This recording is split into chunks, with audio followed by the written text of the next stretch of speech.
A year ago, we said goodbye. A year ago, we had our final conversation together. A year ago, it was the final time I would see her. My ex discarded me and she chose someone else, a coworker. And we were living together at the time when this happened. But a year ago today, she moved out and I moved out the same day as well. Our lease was finally over. But in the end, I still had love for this girl. In the end, I still wanted to do something memorable. Even though she hurt me, even though she chose someone else, I still wanted to do something to thank her. I remember that day she was mostly working. I barely even saw her, but she told me that her family is going to come to the apartment to move some final things. I said that's fine by me. All she just told me was, "Hey, just let them in." I said, "Okay." At around noon, her family came. Her father, her uncle, her sister, and this was the first time I would see them since the breakup. I remember I was scared. I was nervous. I was scared because I haven't talked to them. They don't know what's going on. I don't know what my ex might have told them. But I remember when her uncle came, he just gave me a hug and he immediately said, "I'm sorry." I was shocked. I was stunned. I was like, what the heck is going on? I remember he just told me, "It's not your fault." And I said, well, "You guys don't even know the story." But I remember he told me, "No, we do. We could see right through her." I remember it was the same thing with her dad and her younger sister. And even in the end, after everything that has happened, her family was still supportive of me. Her family still cared for me. I remember her dad was just telling me, "You need to start eating. You've lost a lot of weight." And I said, "Yeah, I did." He said, "You need to eat." I remember he also told me, "Do you need me to cook you something?" I said, "No, it's fine." Even in the end, her family still cared for me. And in that moment, I knew that I needed to do something, not only just for her, but for her family as well. So I remember once I let them inside the apartment so that they could start moving stuff, I went to Trader Joe's. I went to go buy flowers. I went to kind of just start brainstorming in my head that I need to do something to honor, but to also thank her family. I remember I got 4 different sets of flowers, and I just remember going back to the apartment and getting everything ready. I didn't want her family to see me. I didn't want her family to kind of know what I was going to do because I wanted it to be a surprise. So after her family kind of loaded up everything that she had in the apartment, they left. They went to go to her new apartment to kind of set everything up, which gave me now the time to set everything that I wanted to set up. I remember I wrote even a letter for her, and I remember just setting all of these flowers beautifully on the counter. It was like this. This is what I did. During this time as well, I was just trying so hard to just kind of also spend as much time as I could with the cats because I knew that after today I would never see them again. I would never be able to pet them again. I would never hear their meows. Only in memory I would. I remember I just kept crying and crying because I didn't want this to be over. I didn't want to say goodbye to the future that we had planned. I didn't want to say goodbye to the pets that were once mine, but I had to. My original plan was just to set everything up and then just leave, not even see her reaction towards it. But life threw me a curveball because at around 9 o'clock, while she was supposed to be working, I heard the door unlock. I remember just immediately jumping and I jumped over to the front door, blocking whoever it was from looking at the counter. It was her. She told me, "What are you doing?" I told her, "I didn't know you were going to be home so early." "Why?" She said, "I got off early just so I could pack the final things and so I could take the cats as well tonight." I said, "Oh, well, can you give me a minute? Can you give me like a couple minutes? I'll let you in." She said, "Okay." And I remember just closing the door and just grabbing my things, the final things that I had. And I remember just grabbing the bag and just kind of petting the cats one final time, saying goodbye to each individual one, Pico, Pax, and Miso. I then finally opened the door and I said, "Come in." I remember she looked at the flowers, she looked at the entire counter, she looked at this, and she asked me, "What is this?" And I said to her, "I just wanted to say thank you to you and your entire family for letting me be part of your guys' family, for letting me be part of your guys' story." I remember looking at her, and tears were starting to form, and she just started to cry. She then immediately hugged me and said, "I'm sorry. I'm so sorry for everything I did to you. I'm sorry that I hurt you. I'm so sorry." And in that moment when she said that, I felt it. After we broke up and leading up to this day, she would repeatedly say, "I'm sorry," but I didn't really feel it. I didn't believe it.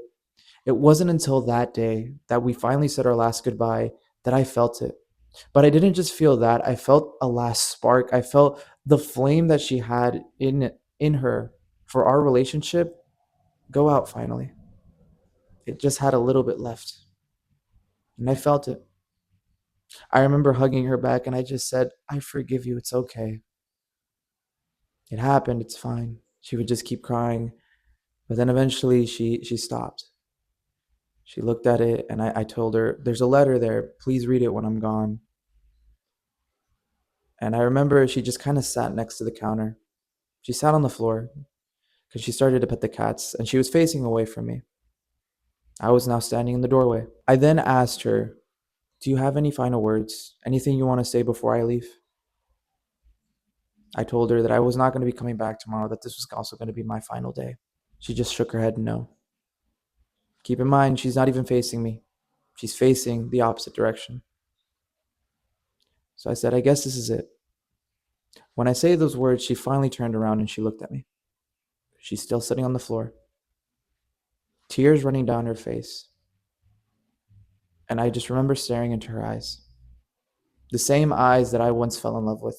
The eyes that I saw when I first went out on a date with her, when we went to the Trailblazers game, or the eyes that I fell in love with when we had our second anniversary at the Portland City Grill, or the same eyes I saw when we had our first anniversary at Benihana. In that moment when I locked eyes with her, I felt every single memory, from when I lived in just a little room in my friend's house, to getting our first apartment together, going through our first winter storm, stupid, idiotic jokes that we did in the car, the good times that we laughed, the bad times that we got mad at each other, the arguments, the love, the gifts, the joy. I saw it in that moment when I locked eyes with her. She was crying, and I told her, I guess this is it. The next time you see me, I'm going to be the man you wanted me to be. I'm going to be the man you need me to be. And then I told her, goodbye, Kay. I love you forever and always. And in that moment, I gave her a smile because I didn't want her last memory of me to be me crying.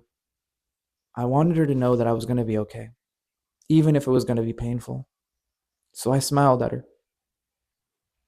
I smiled at her and I just told myself in that moment, remember those eyes. And then I walked out. I walked out of the door and I closed it and I didn't look back. I told myself, don't go back. Don't stand. Don't stop. Keep going. Keep going. Just don't go back. I got into the elevator. I immediately sent it to the parking garage that my car was parked in. And while it was going down, I said to myself, wait, stop. Let me say goodbye to the cats one more time. I just want to say bye to them one more time.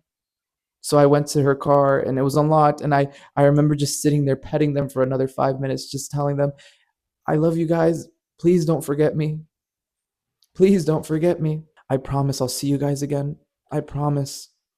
I don't care how, I don't care when, but I promise somehow, some way, I'll see you guys again. And after I was finally done, I closed that door and I finally went to my car. I remember turning it on and just driving away as fast as I could. Tears running down my face, crying, because it was finally over. A year ago today, I last heard her voice. A year ago today, we had our final connection. A year ago today, after I finally said goodbye, I was sleeping on my friend's couch. No cats, no girlfriend, no apartment, just me by myself. I never felt so alone. But fast forward now a year later, and I'm not so alone. Because I have all of you guys. 24,000 of you. And that's insane. And I don't know who's out there feeling this way that I am. That you feel alone in a bed that was once shared between you and someone else. In an apartment that used to be loud, now is all quiet. The reason I make all of this stuff is because I just don't want anyone to feel alone. Because I know what that felt like a year ago. Kay, if you're watching this, just know that I did it. I've become someone that I'm proud of. I've become someone that I can look in the mirror and be happy to see. I wear stuff now that a year ago was out of my comfort zone. I've changed, I've grown, and I've learned a lot. I won't ever forget what we went through, but I also won't ever forget that night that it all went down. Maybe I didn't become the man you needed me to be, but in the end, I became the man I wanted to be. And everything I went through is right here, on this finger. A year ago today, we said our goodbye.